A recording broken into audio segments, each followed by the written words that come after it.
telah kita bahas sampai ayat ke-60 ya. Yaitu yang semuanya bercerita tentang perdebatan atau pertemuan antara Nabi Muhammad SAW dengan wafd Nasrani Najran. Yaitu dari datang sekelompok orang Nasara dari Najran bertemu dengan Nabi SAW, kemudian Nabi mendakwahi mereka sehingga terjadilah diskusi tentang Nabi Isa alaihissalam yang diyakini sebagai Tuhan oleh mereka.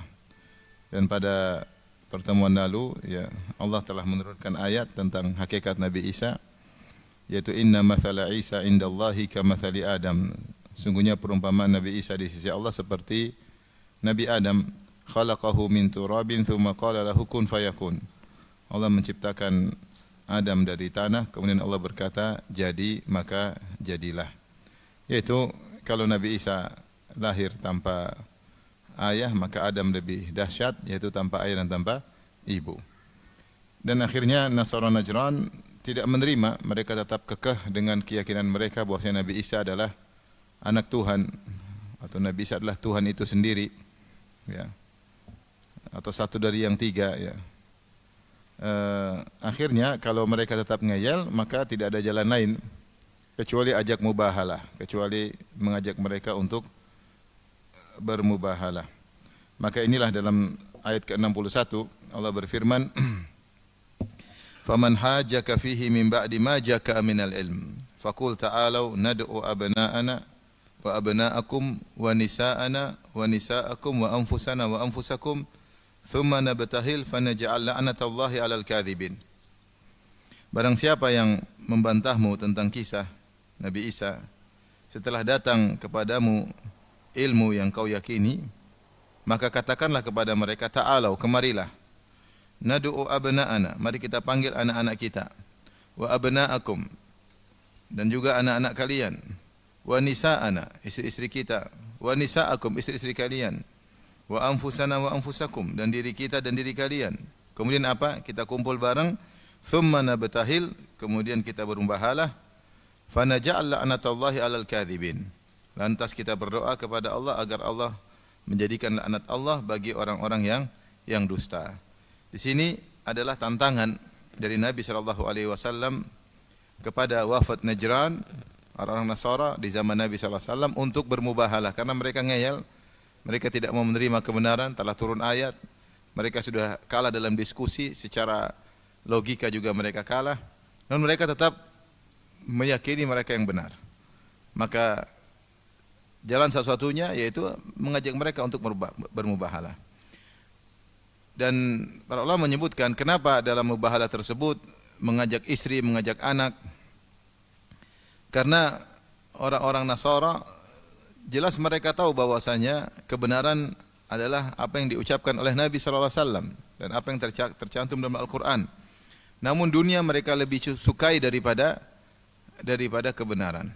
Karena kalau mereka masuk Islam, menurut mereka akan ditinggal oleh umatnya, mungkin terputus penghasilannya, ya, sehingga mereka tidak diagungkan lagi oleh kaumnya, ya. Maka mereka memilih dunia daripada kebenaran. Oleh karenanya, karena Nabi sallallahu alaihi wasallam tahu dan Allah tahu bahwasanya mereka lebih suka dunia daripada kebenaran, maka ditantanglah mubahalah.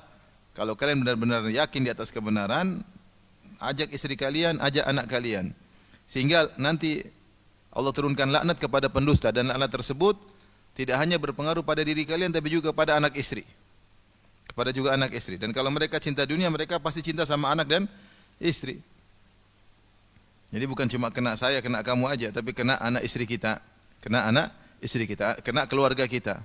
Maka datangkanlah istri-istri kalian sebagaimana saya akan mendatangkan keluargaku, anak-anakku, maka marilah kita bermubahalah. Marilah kita bermubahalah.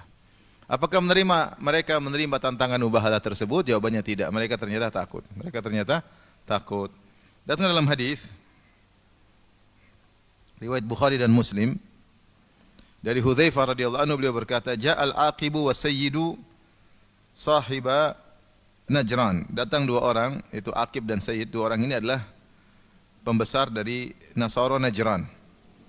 Ila Rasulullah sallallahu alaihi wasallam. Mereka datang kepada Rasulullah sallallahu alaihi wasallam, yuridani an yula'inahu, dan Nabi sallallahu alaihi wasallam mengajak mereka untuk saling bermula'anah, yaitu bermubahalah. Faqala ahaduhuma li sahibihi, maka salah satu berkata kepada kawannya, yaitu apakah Aqib berkata kepada Sayyid atau Sayyid berkata kepada Al-Aqib, la taf'al, jangan kau lakukan, jangan penuhi ajakan Muhammad untuk bermubahalah. Mubahalah itu ada yang mengatakan dari kalimat bahal maksudnya adalah laknat, yaitu saling meminta dilaknat, yang salah dilaknat oleh Allah Subhanahu wa taala. Maka salah satunya berkata, la taf'al, jangan kau lakukan. Fa wallahi la in kana nabiyyan fala anna la nuflih nahnu. Seandainya demi Allah si Muhammad itu benar-benar nabi, kemudian kita melakukan mula'anah, saling berdoa, mubahalah, saling berdoa untuk dilaknat, maka kita tidak akan beruntung selama-lamanya. Wala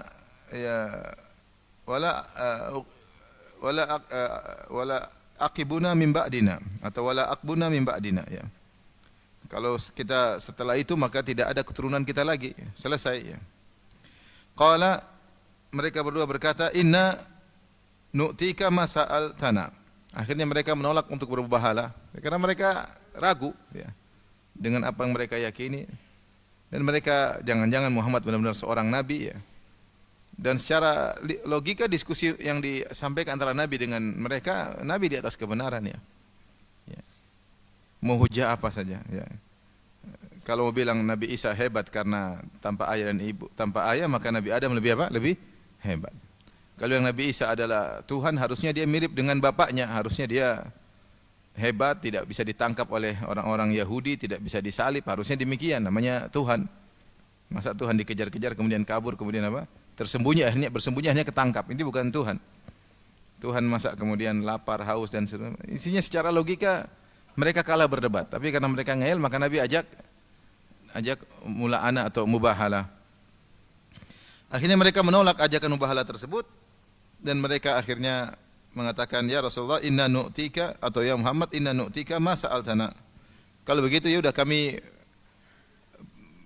memberikan pemberian kepada engkau, yaitu hasil bumi kami akan berikan kepada engkau sebagai tanda ketundukan kepada engkau. Wa ba'ath ma'ana rajulan aminan, kirimkanlah kepada kami seorang yang terpercaya, yang amanah. Wala tab'ath ma'ana illa aminan, jangan kau kirim bersama kami, ya, untuk datang seorang untuk menghitung hasil bumi untuk dibawa ke kota Madinah dari Najran. Ya, kami tidak akan masuk Islam, kami ingin tetap berada di Nasara, tapi kami bayar sebagai bentuk ketundukan. Tapi kirimlah orang kepada kami yang bisa kita percayai, amanah untuk menghitung hasil bumi, ya. Dan jangan kirim bersama kami kecuali seorang yang amanah. Faqala la ab'athanna ma'akum rajulan aminan. Kata Nabi SAW, sungguh aku akan mengutus bersama kalian seorang yang amanah, haqqa amin, benar-benar amanah. Fastashrafa lahu ashabu Rasulillah SAW, maka para sahabat ingin mereka menunjukkan kepala mereka kepada Nabi, ingin mereka ditunjuk siapa di antara mereka yang amanah yang dimaksud oleh Nabi. Ternyata Nabi maksudkan adalah Abu Ubaidah ibn al-Jarrah. Kata Nabi SAW, kum ya Abu Ubaidah ibn al-Jarrah, ya. Wahai Abu Ubaidah, bangkitlah engkau. Falamma qama, tatkala dia berdiri, qala Rasulullah SAW bersabda, hadza aminu hadhil ummah, ini adalah kepercayaan umat ini, ya, kepercayaan umat ini. Itu Rasulullah SAW memuji Abu Ubaidah bin Al-Jarrah untuk diutus bersama Nasara Najran, ya. Ini salah satu cara untuk ihqaqul haq, untuk menunjukkan kebenaran, dan ibtalul batil, untuk menunjukkan kebatilan. Kalau jalan semua sudah buntu adalah dengan mubahalah. Dengan mubahalah. Dan ini dilakukan oleh Nabi kepada orang Nasrani, namun mereka menolak, ya. Kalau mereka berani tentu mereka sudah binasa, ya. Mereka sudah binasa. Dan ini kata para ulama tidak berlaku kepada Nabi saja, tapi berlaku kepada umatnya. Kalau memang ada yang perlu dipastikan, ya, untuk menunjukkan kebenaran, maka tidak mengapa mengadakan mubahalah. Tetapi ada beberapa syarat yang mereka para ulama sebutkan. Yang pertama bahwasanya mubahalah harus di atas keyakinan. Seorang yakin dia di atas kebenaran, baru dia mengajak mubahalah. Yang kedua, bukan pada perkara ijtihadiyah, bukan perkara ijtihadiyah, perkara yang khilaf, masih diperdebatkan, masih belum jelas. Yang ketiga, bahwasanya sebelum bermubahalah harus menegakkan hujjah terlebih dahulu. Menegakkan hujjah terlebih dahulu. Sedangkan hujjah sebagaimana Rasulullah berdebat dengan Nasara. Kalau ternyata masih belum menerima maka boleh bermubahalah. Yang keempat harus ada maslahat. Harus ada maslahat di balik itu. Bukan ada sedikit masalah mubahalah, sedikit masalah mubahalah. Enggak perlu ya. Sama kaum muslimin ngapain saling apa? Mubahalah. Kecuali ada maslahat besar di balik itu. Dan seorang bermubahalah disebutkan harus ikhlas kepada Allah Subhanahu wa taala, bukan untuk sombong, bukan untuk angkuh. Di antara ulama yang pernah bermubahalah adalah Ibnu Hajar rahimahullahu taala.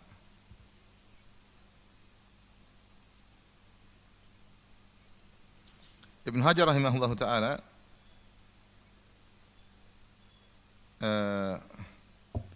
pernah bermubahalah dengan seorang pecinta muhibbinnya Ibnu Arabi. Ibnu Arabi, kita tahu Ibnu Arabi seorang tokoh Wahdatul Wujud ya, yang punya buku banyak, di antaranya Fususul Hikam, di antaranya Al-Futuhat Al-Makkiyah. Dalam kitab Fususul Hikam dia mengatakan semuanya benar ya. Dan dia mengatakan bahwasanya Wahdatul Wujud, bahwasanya apa yang disembah oleh orang-orang musyrikin itu juga yang disembah adalah Allah Subhanahu wa taala. Dan dia mengatakan bahwasanya Firaun masuk surga ya. Dan Firaun berkata, "Ana rabbukumul a'la," aku adalah Tuhan kalian yang maha tinggi. Itu benar karena dalam diri Firaun juga ada Allah Subhanahu wa taala. Dia perkataan-perkataan batil yang banyak ya. Dan dia mengatakan war rabbu abdun wal abdu rabbun ya laita syi'ri manil mukallaf. Hamba adalah Tuhan, Tuhan adalah hamba. Kalau gitu siapa yang disuruh untuk salat? Disuruh salat, dia adalah Tuhan. Ya. Bagaimana Tuhan disuruh apa? Salat. Intinya dia yang tokoh sufi yang terkenal sampai sekarang diagungkan oleh sebagian saudara-saudara kita di tanah air. Maka saya bacakan atau saya sebutkan kisah yang disampaikan oleh Sakhawi. Sakhawi adalah muridnya Ibnu Hajar dalam kitabnya Al-Jawahir wad Durar. Ketika dia menulis biografi tentang gurunya Al-Hafidz Ibnu Hajar rahimahullah, ma'ruf yang punya kitab Fathul Bari ya. Beliau berkata, "Wa ma'a wufuri ilmihi," kata Sakhawi tentang gurunya, meskipun ilmu guru kami sangat begitu banyak ya, yaitu Ibnu Hajar Al-Asqalani, wa adami sur'ati ghadabihi, dan beliau sangat tidak mudah marah, sangat penyabar. Fakana sari'al ghadabi fillahi wa rasul. Namun beliau cepat marah kalau sudah kaitannya dengan Allah dan Rasulnya. Sampai As-Sakhawi berkata, "Wattafaqa kama sami'tuhu minhu miraran." Dan pernah terjadi sebagaimana saya dengar kisahnya langsung dari guru saya, kata As-Sakhawi, saya dengar langsung dari Ibnu Hajar, berulang-ulang dia cerita, "Annahu jara bainahu wa baina ba'dil muhibbin li Ibni Arabi munaza'atun katsiratun fi amri Ibni Arabi." Bahwasanya pernah terjadi diskusi antara Ibnu Hajar dengan pecinta muhibbinnya siapa? Ibnu Arabi. Ya. Kemudian terjadi perdebatan yang banyak, pertentangan. Ya. Addat ila anna la syekhuna min Ibni Arabi li su'i maqalatihi. Sampai akhirnya Ibnu Hajar menyinggung Ibnu Arabi karena akidahnya yang enggak benar. Disinggung ya. Akhirnya falam yashul birrajul almunazi' lahu fi amrihi. Akhirnya muhibbin tadi tidak terima. Dia merasa yang dia cintai ternyata disinggung oleh siapa? Ibnu Hajar. Ya. Wa haddadahu bi an yughriya bihi syekh safa'a alladhi kana adh-dhahir ya. Dan seterusnya ya. Intinya dia ingin sampaikan kepada sultan ya. Dia ingin sampaikan kepada sultan, kepada penguasa ketika itu ya, bahwasanya ada sekelompok orang yang benci terhadap orang-orang salihin. Yaitu dia ingin lapor Ibnu Hajar kepada siapa? Sultan. Nah, ini repot ini. Kalah debat lapor kepada sultan. Jadi kalah akal akhirnya pakai otot. kebiasaan ahlul bid'ah. Akhirnya kata Ibnu Hajar, "Mali sultan fi hadza madkhal?" Apa urusan raja dengan kita? Lakin ta'al natabahal, mari kita mubahal aja. Ngapain Pak ngajak-ngajak sultan? Kalau ngajak sultan Ibnu Hajar mungkin kalah karena mereka akan bilang begini. Ibnu Arabi orang soleh disinggung, dihina oleh Ibnu Hajar. Makanya udah kita mubahal aja.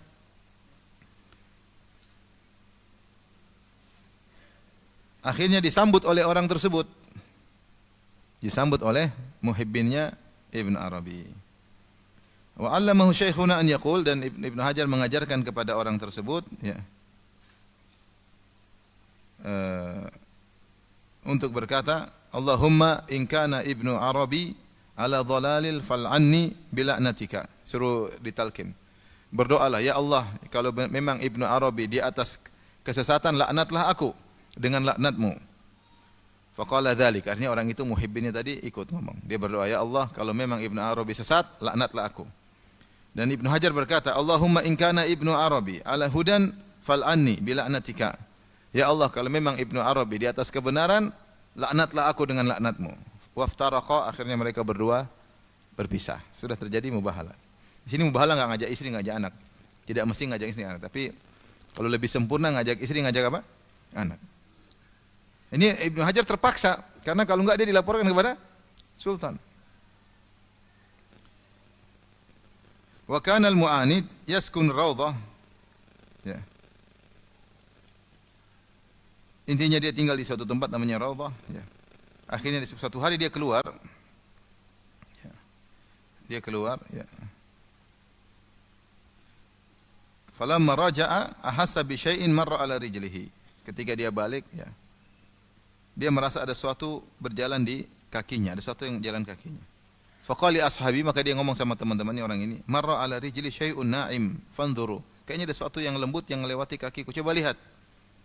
Fanadharu falam yarau syai'an. Teman-temannya lihat enggak ada apa-apa di kakimu. Wa ma raja ila manzilihi illa waqad ami.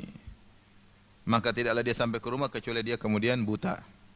Wa ma asbah illa mayitan, dan sebelum tiba pagi hari dia meninggal dunia. Wa kana dzalika fi dzilqa'dah sanah 97 wa 700, dan kematian tersebut orang ini meninggal di bulan Dzulqa'dah tahun 797. Wa kanatil mubahalah fi Ramadan minha, dan mubahalanya bulan Ramadan. Jadi antara Ramadan sampai Dzulqa'dah berapa bulan? 2 bulan. Ramadan, Dzulqa'dah, Ramadan, Syawal, kemudian apa? Dzulqa'dah. Wa kana syekhuna inda wuqu'il mubahalah arrafa man hadar anna man kana mubtilan fil mubahalati la tamdi alaihi sanah. Dan guru kami Ibnu Hajar ketika terjadi mubahalah dia sampaikan kepada orang-orang. Dia mengatakan siapa yang hadir di sekitar, yang hadir ketika itu, dia berkata, siapa yang ahli batil maka dia akan meninggal sebelum lewat setahun. Ini contoh mubahalah pernah terjadi di kalangan apa? Para ulama. Tentu ada sebabnya, dan kita lihat Ibnu Hajar juga tidak bergampang-gampang untuk apa? Mubahalah. Tapi karena dia terpaksa daripada dilaporkan kepada apa? Kepada penguasa, dan juga mubahalah terkait dengan Ibnu Arabi yang jelas-jelas di atas kesesatan. Ya, makanya Ibnu Taimiyah mengatakan kalau Ibnu Arabi tidak kafir maka tidak ada orang kafir lagi. Sementara dia mengatakan Yahudi benar, Nasara benar, ya. Dia mengatakan aqadal khalaiqu fil ilahi aqaida wa na'taqadtu jami'a ma taqaduhu. Makhluk di alam semesta ini punya keyakinan macam-macam tentang Tuhan, dan aku meyakini semua keyakinannya. Dan aku meyakini semua keyakinan mereka, ya rusak. Inilah Ibnu Arabi yang diagung-agungkan oleh orang liberal, orang sufi, ya. Ini pernah Ibnu Hajar bermubahalah untuk menunjukkan dia apa? Sesat. Dan subhanallah pernah terjadi juga. Salah seorang ustaz cerita kepada saya, ada perdebatan 2 orang. Satu dijatuhkan, akhirnya yang dijatuhkan tadi akhirnya ngajak, dijatuhkan, direndahkan, dihinakan, ngajak mubahalah sama yang menjatuhkan. Kalau kau benar, kita mubahalah. Akhirnya mubahalah. Ternyata orang yang menjatuhkan tersebut, merendahkan tersebut, akhirnya terkena kanker darah, akhirnya meninggal dunia. Maksud saya ikhwan, perkara mubahalah bukan perkara yang ringan. Sedikit-sedikit mubahalah, enggak lah. Ya. Kadang-kadang hanya untuk ego, kadang-kadang hanya untuk ria, enggak. Kalau perkara penting ada maslahatnya, bukan perkara ijtihadiyah, ya. Silakan. Kalau enggak ada maslahatnya, kita sama kaum muslimin tidak perlu seperti itu ya. Itu bukan kebiasaan para ulama sedikit-sedikit apa? Mubahalah. Yang terjadi Nabi SAW mengajak orang-orang Nasara yang jelas-jelas di atas kesesatan, ya, yang meyakini Tuhan, manusia sebagai Tuhan, itu diajak mubahalah tidak mengapa. Seperti Ibnu Arabi meyakini semua agama benar, semua sembahan benar, bahwasanya semua yang disembah adalah jelmaan Allah Subhanahu wa taala atau bentuk dari karena wahdatul wujud, wujud ini adalah Allah Subhanahu wa taala. Hamba adalah Tuhan, Tuhan adalah hamba, maka ini tidak ada yang ragu tentang kesesatannya. Fir'aun masuk surga katanya. Kalau Fir'aun masuk surga apalagi kita? Kalau Fir'aun masuk surga, seburuk-buruknya kita juga pasti masuk apa? Surga. Mana lebih buruk kita tuh Fir'aun? Fir'aun lah.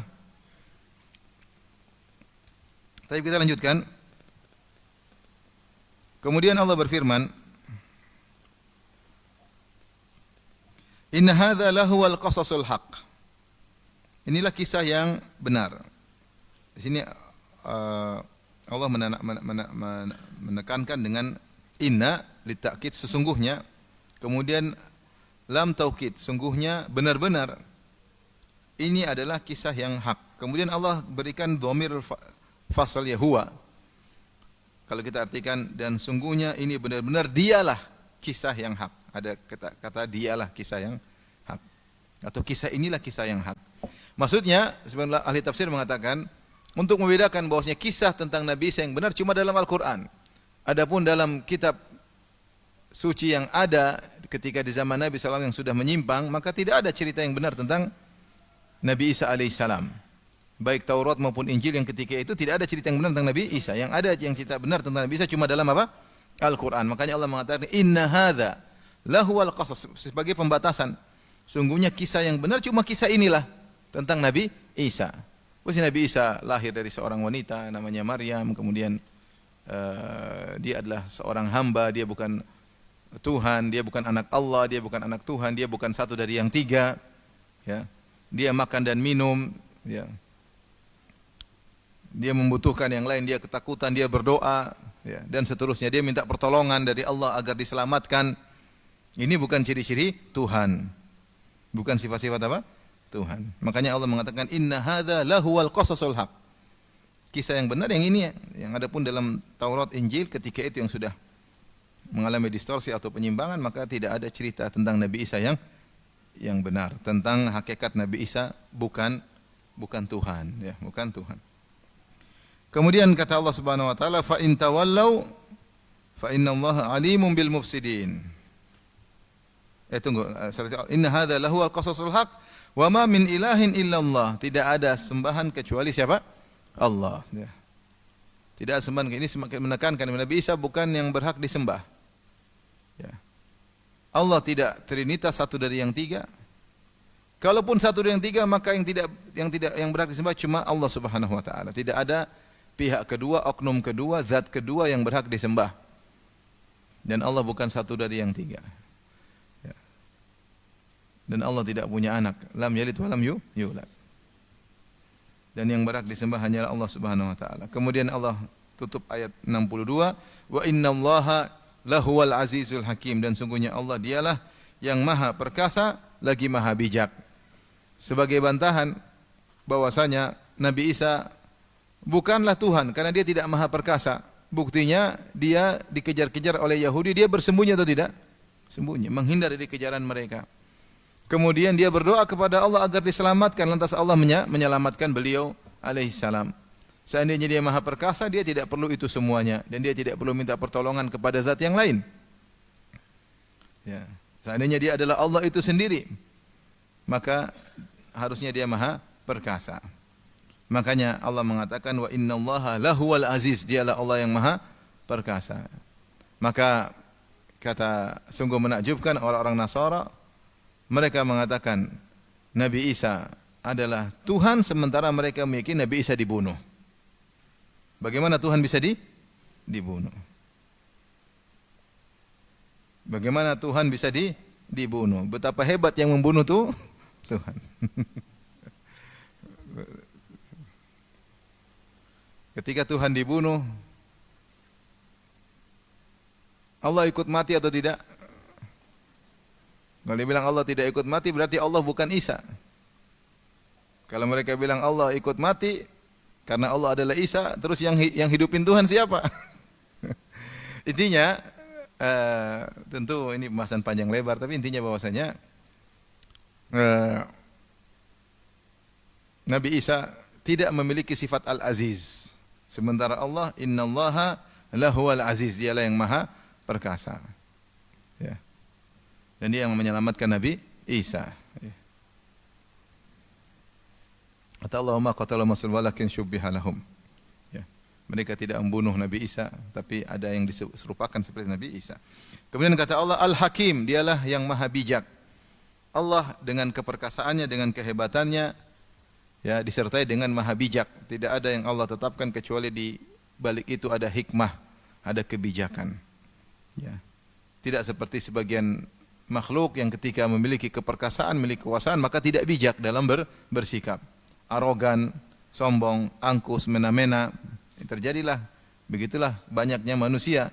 Ketika diberi kekuasaan, diberi keperkasaan, maka tidak bijak dalam bertindak. Karena manusia dikuasai oleh hawa nafsu. Karena manusia dikuasai oleh banyak kebutuhan, banyak keperluan. Karena manusia dikuasai dengan banyak kekhawatiran tentang masa depannya. Sehingga akhirnya kekuasaan yang buat dia bertindak dengan tidak bijak. Adapun Allah Subhanahu wa taala, maka Allah Subhanahu wa taala Al-Aziz, Maha Perkasa, namun tidak ada satu keputusannya pun kecuali dengan bijak. Karena dia memiliki sifat Al-Hikmah, yaitu Al-Hakim.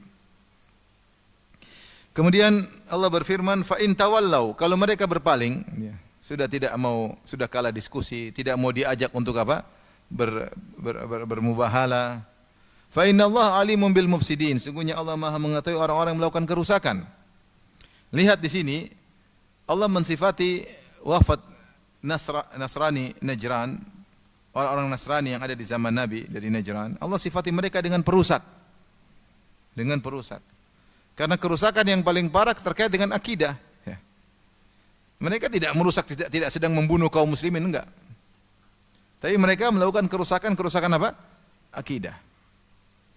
Dari kerusakan ini muncul kerusakan-kerusakan yang lain.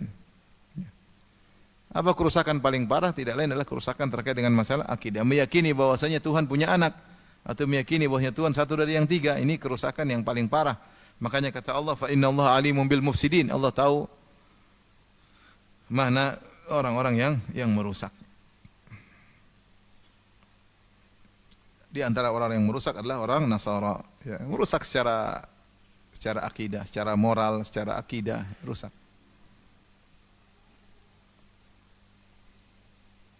Karenanya sekarang kita akui agama salah satunya yang mempertahankan moral, ya, Islam, ya. Yang benar-benar tegas mengatakan khamr itu haram, zina itu haram, LGBT itu haram. Agama apa? Islam. Yang lain udah melempem. Sampai akhirnya ada tokoh mereka yang akhirnya emang membolehkan atau melegalkan LGBT, padahal dalam agama mereka juga dilarang. Semua karena kemaslahatan duniawi. Agama yang sekarang benar-benar bisa mempertahankan moral sebagaimana yang diutus moral tersebut bersama para nabi hanyalah Islam. Karena kerusakan akidah mengantarkan kepada kerusakan-kerusakan yang lain. Makanya Allah mensifati orang Nasara dengan bil mufsidin, orang-orang yang melakukan kerusakan, berbuat kerusakan, karena mereka melakukan kerusakan dalam akidah. Tapi ayat berikutnya, ayat 64, qul ya ahlal kitab ta'alu ila kalimatin sawa'in bainana wa bainakum alla na'budu illallah wa la nusyrika bihi syai'an wa la yattakhidha ba'duna ba'dhan arbaba min dunillah fa in tawallaw faqulu asyhadu bi anna muslimun. Katakanlah wahai ahlul kitab, kemarilah menuju satu kalimat yang sawa. Itu kalimat yang adil antara kita dengan kalian. Bainana wa bainakum, itu kalimat yang kita sepakati. Sawa maksudnya adil atau nus, ya. Insaf, yaitu kalimat keadilan. antara kita dengan kami, itu kalimat yang disepakati oleh seluruh para nabi yang diutus. Nabi kalian, nabi kami, ya, nabi-nabi sebelumnya, semua sepakat. Apa yang disepakati? Allah na'budu illallah, agar kita tidak beribadah kecuali hanya kepada Allah Sang Pencipta, pengatur alam semesta. Ajakan yang indah, kita nyembah Allah saja, jangan nyembah makhluk. Benar atau tidak? Benar. Wala nusyrika bihi syai'a, dan jangan kita sekutukan Allah dengan apapun. Jangan sekutukan dengan malaikat, kita sembah malaikat juga, jangan kita sembah jin, nabi, wali, pohon, ya, batu, hewan, apapun. Wala nusyrika bihi syai'an, jangan mensekutukan Allah dengan suatu apapun. Kemudian yang ketiga, wala yattakhidz ba'duna ba'dhan arbaba min dunillah. Wala yattakhidza ba'duna ba'dhan arbaba min dunillah. Jangan sampai sebagian kita mengambil sebagian lain sebagai tuhan-tuhan selain Allah, disembah, disujudi. Sebagaimana dilakukan oleh orang Nasara, mereka menyembah sujud kepada rahib-rahib mereka, ya. Ya. Ittakhadhu ahbarahum wa ruhbanahum arbaba min dunillah. Mereka sujud. Ya. Mereka hormat berlebihan sampai arbaba min dunillah, sampai mereka menyerahkan penghalang-pengharaman kepada mereka. Kalau rahib-rahib menghalalkan apa yang haram, mereka ikuti. Sampai sekarang. Sebagian mereka mengatakan tidak mengapa LGBT, ada tidak sampai sekarang? Ada yang mengatakan demikian? Ada. Jelas itu haram. Tapi karena yang bilang rahib, oke. Itulah bentuk peribadatan. Makanya datang dari Adi bin Hatim ketika turun ayat ini mengatakan, Rasulullah, kami tidak menyembah mereka. Kata Rasulullah SAW, bukankah ketika mereka menghalalkan yang haram, fatuhillunahu, kalian ikut menghalalkan? Bukankah ketika mereka mengharamkan yang halal, fatuharrimunahu, kalian ikut mengharamkan? Kata Adi, benar. Fatilka ibadatum, itulah bentuk ibadah kepada rahib-rahib kalian. Di sini Allah menyuruh kepada Nabi Muhammad, qul, sampaikanlah kepada mereka, ya ahlal kitab, wahai ahlul kitab, ta'alau ila kalimatin sawa, marilah kita bareng-bareng bersepakat menuju satu kalimat keadilan yang kita sepakati, bahkan disepakati oleh seluruh nabi-nabi. 3 hal. Pertama, Allah na'budu illallah, jangan beribadah kecuali hanya kepada siapa? Allah. Yang kedua, jangan menyekutukan Allah dengan satu apapun. Jangan cuma ibadah kepada Allah, sekutukan Allah, itu ibadah kepada Allah, ibadah juga kepada selain Allah, namanya syirik. Jangan berdoa kepada Allah, berdoa kepada wali, berdoa kepada Allah, berdoa kepada Nabi, Nabi Muhammad, Nabi Isa, Nabi-Nabi lainnya. Jangan berdoa kepada Allah, berdoa juga kepada malaikat. Jangan berdoa kepada Allah, berdoa juga kepada jin, minta kepada jin dan yang lainnya.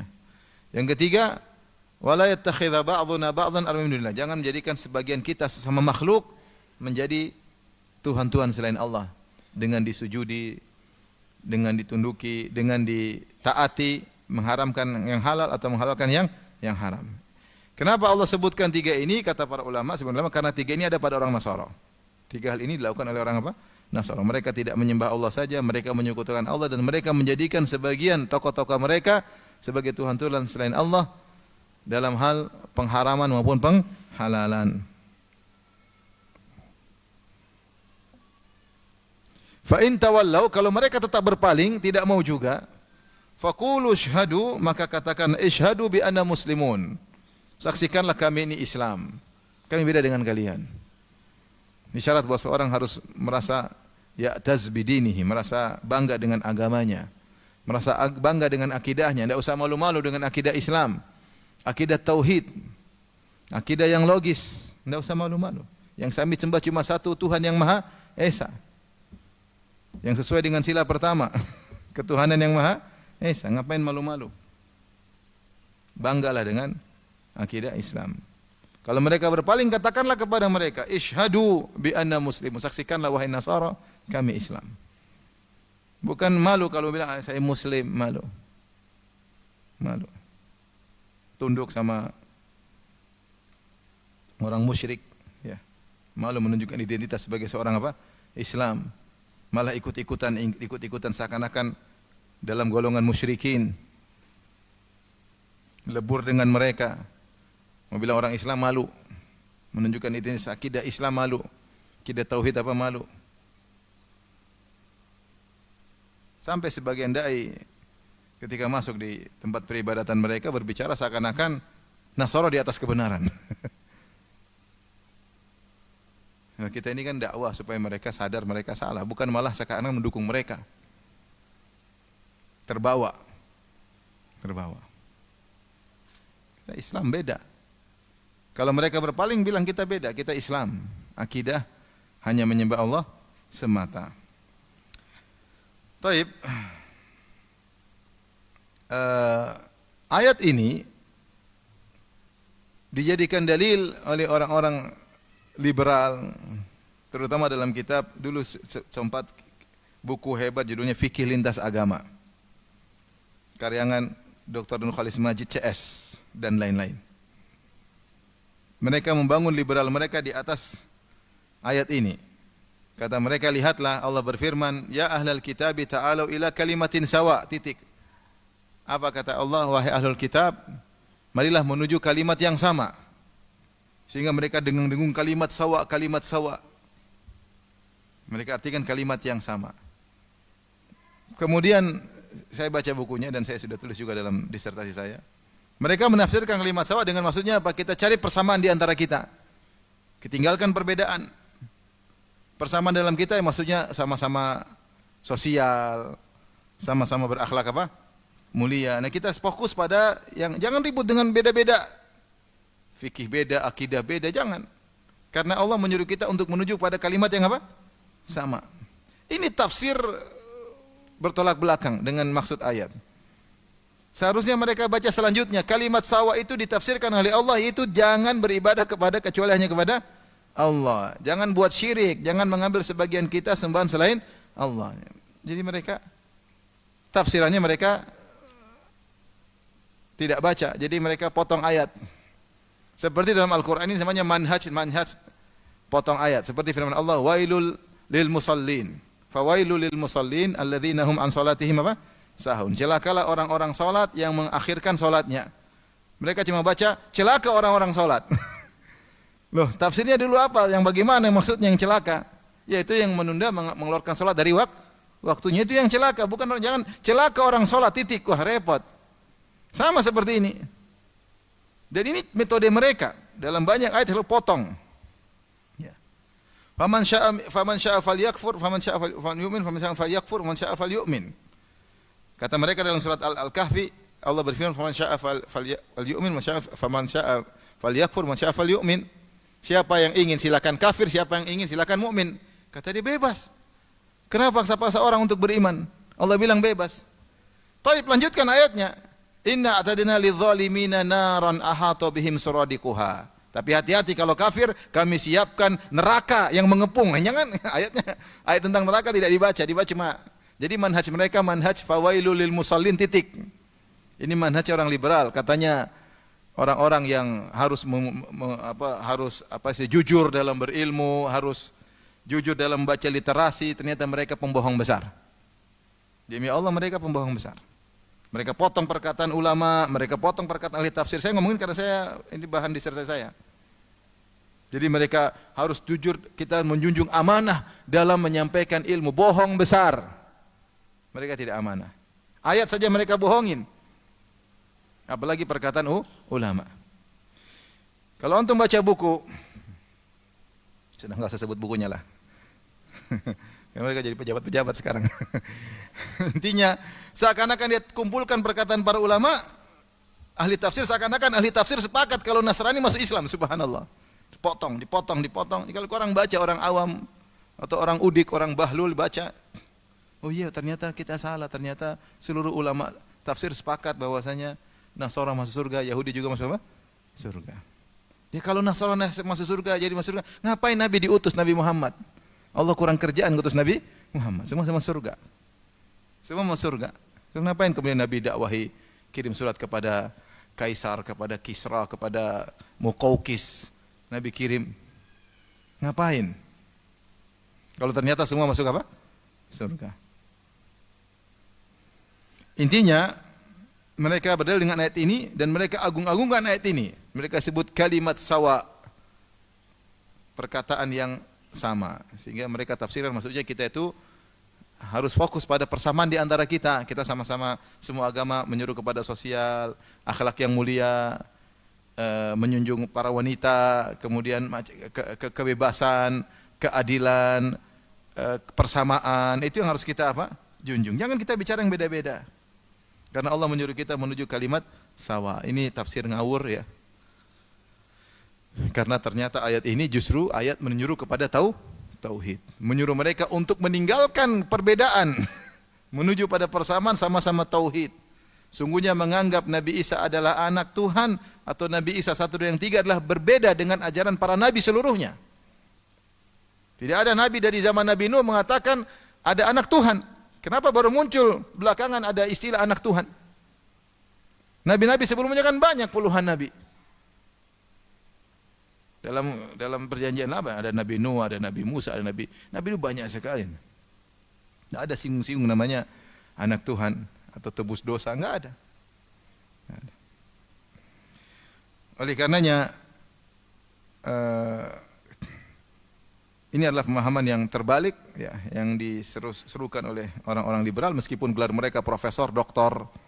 Ya, mereka hanya menipu orang bodoh yang tidak tahu ya, tentang agama, ditipu oleh mereka. Bayangkan, ayat ini pernah Nabi tulis kepada Heraklius, Herakl, dalam Sahih Bukhari dan yang lainnya. Rasulullah kirim surat ini kepada Heraklius. Kata Nabi, min Muhammad ya, bin Abdullah, Rasulullah Muhammad bin Abdullah ila Herakl azimir Rum, dari Muhammad bin Abdullah kepada Heraklius pembesar Romawi. Inni ad'uka bid'ayatil Islam. Aku menyuruh kepada engkau salamun ala man ittaba'al huda, keselamatan bagi orang yang mengikuti petunjuk. Ad'uka bid'ayatil Islam. Aku menyuruh dengan seruan Islam. Aslim taslam. Kalau kau masuk Islam kau akan apa? Selamat.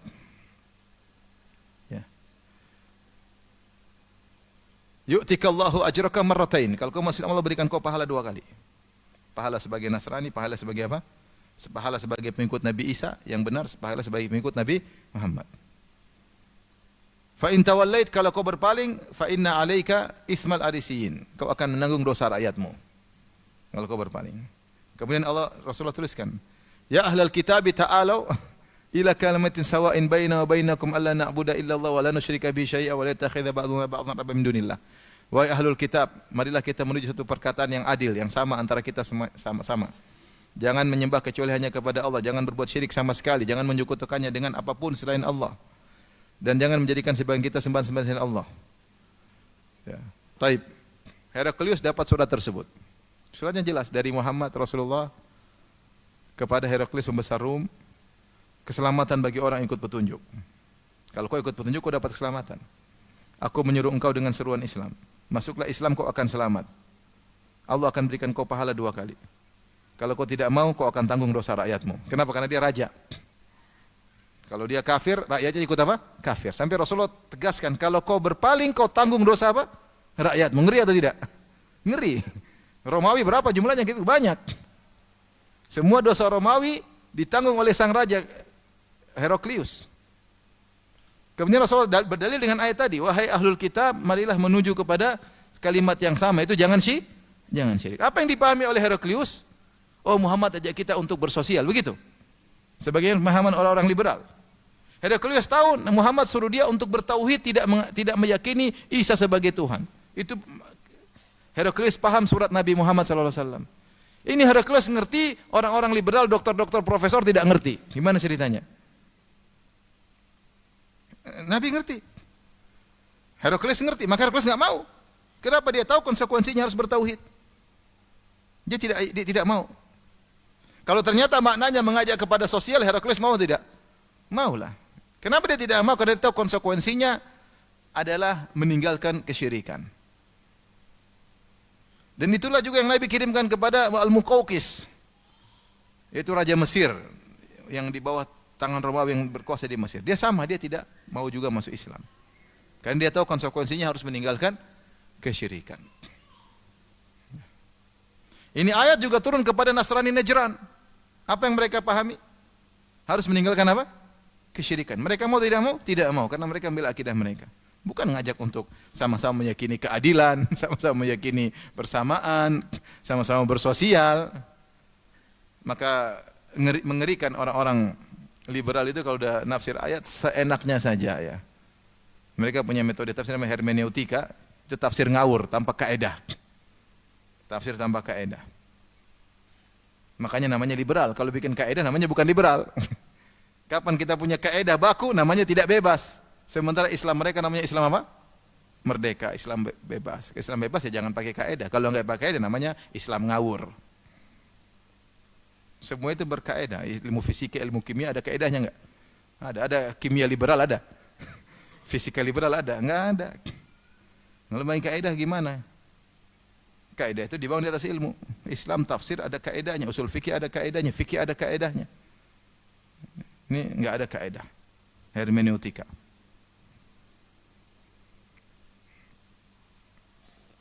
Tapi kita lanjutkan. Ya ahlal kitab lima tuhajjuna fi Ibrahim wa ma unzilatit Taurat wal Injilu illa min ba'dih. Afala ta'qilun. Wahai ahlul kitab, kenapa kalian berbantah-bantahan tentang Ibrahim? Padahal Taurat dan Injil tidak turun kecuali setelah wafatnya Ibrahim. Afala ta'qilun, tidakkah kalian berfikir? Ha antum haula'i hajajtum fima lakum bi ilm. Begini saja, kalau kalian mau debat, debatlah yang kalian punya ilmu tentangnya, tentang Taurat, Injil yang ada di tangan kalian. Falima tuhajjuna fima laisa lakum bi ilm. Kenapa kalian berdebat tentang Ibrahim yang kalian tidak punya ilmu tentang Ibrahim? Wallahu ya'lamu wa antum la ta'lamun. Allah yang tahu sementara kalian tidak mengetahui. Maka na Ibrahimu Yahudiyan wala Nasraniyan. Ibrahim bukanlah Yahudi dan bukanlah Nasrani. Walakin kana hanifan musliman, tapi dia adalah seorang yang hanif, yang lurus, musliman berserah diri. Wa ma kana minal musyrikin, dan dia bukan termasuk orang musyrikin. Inna awlan nasi bi Ibrahim alladhina tabauh. Orang yang paling dekat dengan Nabi Ibrahim adalah orang yang mengikutinya. Wa hadzan nabiy walladzina amanu. Di antaranya adalah nabi ini Muhammad sallallahu alaihi wasallam, orang yang beriman. Wallahu waliyul mu'minin, dan Allah adalah pengurus atau pelindung semua orang yang beriman. Taib ayat-ayat ini terkait dengan pengakuan yang dipropagandakan oleh Yahudi dan Nasrani. Mereka mengatakan agama kami benar. Kenapa? Karena agama kami adalah agama Ibrahimiyah. Kami pengikut siapa? Ibrahim. Sementara kaum Muhammad bukan pengikut Ibrahim. Sementara kaum Muhammad bukan pengikut apa? Ibrahim. Taib secara darah, garis darah, secara genetika, maka semuanya ada keturunan siapa? Ibrahim. Yahudi, Nasrani, Bani Israel, keturunan siapa? Ibrahim. Nabi Muhammad keturunan siapa? Ismail. Ya. Ibrahim punya anak Ismail, kemudian siapa? Ishak. Dari Ismail keturunan Nabi Muhammad SAW Quraisy. Dari Ismail Quraisy, dari Quraisy Nabi Muhammad SAW. Dari Ishak Yakub Bani Israel adalah Yahudi dan Nasrani. Asalnya agama mereka adalah agama yang khusus buat Bani Israel. Dan itu dilanjutkan oleh Yahudi sampai sekarang. Nasara membuat agama internasional. Jadi bukan Bani Israel yang beragama Nasara. Nah, ini makanya di antara yang orang Yahudi tidak suka sama Nasara, dia membuka pintu untuk semua suku. Sehingga tidak jadilah Bani Israel tidak spesial lagi. Karena agama ini ternyata untuk semua. Padahal Nabi Isa katanya diutus untuk domba-domba Bani Israel yang tersesat, bukan domba-domba Jawa atau yang lainnya, enggak. Jadi ini diantara kenapa Yahudi enggak suka sama apa? Nasara. Karena tidak spesial lagi, padahal mereka ingin jadi hamba-hamba Allah yang spesial. Ini agama buat kami aja. Buat kami aja. Taib, semuanya mengaku pengikut Ibrahim. Makanya mereka Yahudi berkata Ibrahim Yahudi, Nasara berkata Ibrahim apa? Nasrani. Ini di zaman Nabi ada propaganda seperti itu. Yahudi berkata Ibrahim, karena semua sepakat Ibrahim adalah tokoh yang alaihissalam, tokoh yang baik. Semua sepakat. Tidak ada khilaf. Tidak ada yang mencela Ibrahim alaihissalam. Semua menggangguan siapa? Ibrahim. Yahudi, Nasrani, Islam, Quraisy, semuanya menggangguan siapa? Ibrahim. Oleh karenanya Yahudi mengaku Ibrahim adalah Yahudi.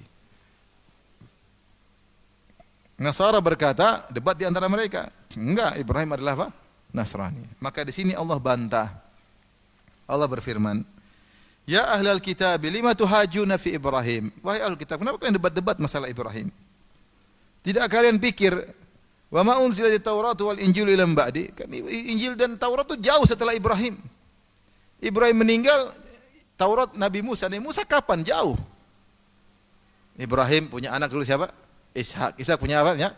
Yakub. Yakub punya anak Bani Israel. Di antaranya Yusuf. Kemudian semua pindah ke Mesir. Kemudian ada beberapa sampai Musa. Antara Ibrahim dengan Musa jauh. Ratusan tahun kalau enggak 1000 tahun. Jauh. Ratusan tahun paling tidak. Taib. Apalagi antara Ibrahim dengan Nabi Isa Injil jauh kali. Ribuan tahun. Taib. Sekarang siapa yang duluan secara sejarah? Ibrahim atau Musa atau Isa? Ibrahim ya enggak? Ya. Kenapa Ibrahim dinisbahkan kepada Yahudi, Ibrahim disebut kepada Nasrani? Ini kebalik. Ya. Seperti zaman sekarang orang bilang Ibnu Taimiyah Wahabi. Taib Ibnu Taimiyah abad keberapa? Muhammad bin Wahab abad keberapa? Ibnu Taimiyah abad ke-8. Muhammad bin Wahab kalau enggak salah abad ke-12 atau abad ke-11. Berarti ada berapa abad jauh? Seharusnya dikatakan Muhammad bin Wahab Taimi dinisbahkan kepada yang sebelumnya, ya enggak? Bagaimana Ibnu Taimiyah disebahkan kepada orang yang belum lahir? Dibilang Ibnu Taimiyah Wahabi. Ini terjadi, orang nuduh Ibnu Taimiyah sebagai apa? Wahabi. Ini harusnya seorang disebahkan kepada yang sebelumnya, bukan yang kepada yang sesudahnya yang belum lahir. Sama bilang Ibrahim Yahudi, enggak benar karena Yahudi itu istilah muncul belakangan. Ketika Bani Israel mengalami penyimpangan baru muncul istilah apa? Yahudi. Setelah mereka terpisah menjadi dua kerajaan, ada Israeli, ada Yahuda, baru timbul istilah apa? Yahudi. Nasrani juga muncul belakangan, dahulu mereka semua Bani Israel. Bagaimana Ibrahim dinisbahkan kepada yang Yahudi atau Nasrani? Makanya Allah mengatakan, afala ta'qilun, tidak kalian berfikir. Harusnya Yahudi dibilang Ibrahimi, Ibrahimi harusnya, bukan kebalik. Ibrahim dibilang Yahudi atau apa? Nasrani. Afala ta'qilun, tidak kalian berfikir. Subhanallah, orang-orang menuduh Syekh Muhammad bin Wahab rahimahullah dengan apa? Wahabi. Nama dia Muhammad bin Abdul Wahab. Bapaknya namanya siapa? Abdul Wahab. Abdul Wahab artinya apa? Hamba Al-Wahab. Al-Wahab artinya siapa? Allah. Jadi Wahabi itu nisbah kepada Allah Subhanahu wa taala. Ya enggak? Kan namanya Muhammad bin Abdul Wahab. Seharusnya kalau nisbah kepada Syekh Muhammadi, tapi Muhammadi ada Muhammad, repot. Akhirnya disebahkan kepada bapaknya Muhammad bin Abdul Wahab. Padahal Abdul Wahab, hamba Al-Wahab. Al-Wahab salah satu dari Asmaul Husna, artinya Allah. Jadi Wahabi sama seperti Allahi, gampangannya gitu. Maksudnya disebahkan kepada Allah. Kemudian nisbah ini dijadikan bahan ejekan. Padahal nisbah ini kepada siapa? Allah. Wahab itu maksudnya Allah atau nama manusia? Nama Allah. Abdul Wahab, hamba Al-Wahab. Ini mereka Wahabi sebagai bahan ejekan, padahal itu dari Al-Wahab, nama Allah. Taib, kita lanjutkan. Maka Allah mengatakan, afala ta'qilun, tidakkah kalian berfikir? Ya, bagaimana kalian menisbahkan Ibrahim kepada Yahudi Nasrani? Dalam ayat yang Allah berfirman, am taquluna inna Ibrahim wa Ismail wa Ishaq wa Yaqub wal asbata kanu hudan aw nasara. Qul antum a'lamu amillah. Apa kalian berkata bahwasanya Ibrahim, Ismail, Ishaq, Yaqub dan asbat keturunan yang semuanya adalah Yahudi atau Nasrani? Katakanlah kalian lebih tahu atau orang lebih tahu, ya. Jadi bagaimana menisbahkan yang duluan kepada yang belakangan? Kemudian Allah berfirman, ya kalau kalian debat jangan debat tentang Ibrahim, kalian enggak ngerti tentang Ibrahim, kalian baru muncul belakangan, ya. Kalau mau debat tentang apa yang kalian miliki, makanya Allah berkata, ha antum haula'i hajajtum fi ma lakum ilm. Begini saja kalau kalian ingin berbantah-bantahan, bantah-bantah tentang apa yang ada di tangan kalian, tentang Injil, tentang Taurat, enggak apa-apa. Terlepas benar atau salahnya. Jangan berdebat tentang Ibrahim yang kalian tidak punya ilmu tentangnya. Jarak Ibrahim dengan kalian jauh. Kalau kalian mau debat, debatlah dengan apa yang ada di tangan kalian, ya. Falima tuhajuna fima laisa lakum bihi ilm. Kenapa kalian berdebat tentang sesuatu yang kalian tidak punya ilmu tentangnya? Debat-debat kalian enggak ngerti apa yang kalian perdebatkan. Wallahu ya'lamu wa antum la ta'lamun. Allah yang tahu dan kalian tidak mengetahui. Setelah itu Allah bantah mereka, ma kana Ibrahimu yahudiyan. Ibrahim tidak pernah jadi Yahudi. Wala nasraniyan. Tidak pernah Nasrani. Ya, meyakini Isa adalah apa? Tuhan. Apa Ibrahim meyakini Nabi Isa adalah anak Tuhan? Mana pernah Ibrahim ngomong begitu? Pernahkah ada riwayat Ibrahim ngomong Nabi Isa anak Tuhan? Tidak ada. Ya. Tidak ada. Apakah Nabi Ibrahim punya keyakinan orang-orang di Gaza harus dihabisin? Tidak ada. Ibrahim enggak pernah Yahudi, enggak pernah apa? Nasrani, enggak pernah. Walakin kana hanifan, tapi adalah hanif, condong kepada tauhid. Dia yang menghancurkan berhala. Kalian tahu Ibrahim menghancurkan berhala? Cerita masyhur. Kenapa berhala disembah selain Allah? Itu Ibrahim hanif. Tauhid, musliman, berserah diri. Wa ma kana minal musyrikin. Tidak pernah syirik sama sekali. Kemudian Allah tutup pembahasan kita tutup dengan ayat 68. Inna awlan nasi bi Ibrahim ladzina tabau. Orang yang paling utama dinisbahkan kepada Ibrahim adalah yang mengikuti Ibrahim. Siapa? Yaitu Nabi Muhammad sallallahu alaihi wasallam. Allah mengatakan tabi' millata Ibrahim hanifa. Wahai Muhammad, ikutilah agama Ibrahim yang lurus, agama nenek moyangmu. Walladzina amanu, nabi dan orang beriman inilah yang sesuai dengan agama Ibrahim, yang menyuruh kepada penghancuran berhala-berhala, yang menyuruh kepada perlawanan terhadap kesyirikan, menyuruh kepada tauhid. Itulah agama Ibrahim, ma'ruf. Wallahu waliyul mu'minin, dan Allah adalah pelindung semua orang-orang yang beriman. Tapi demikian saja apa yang bisa saya sampaikan. Wallahu ta'ala alam bisawab. Kalau ada yang bertanya saya persilakan.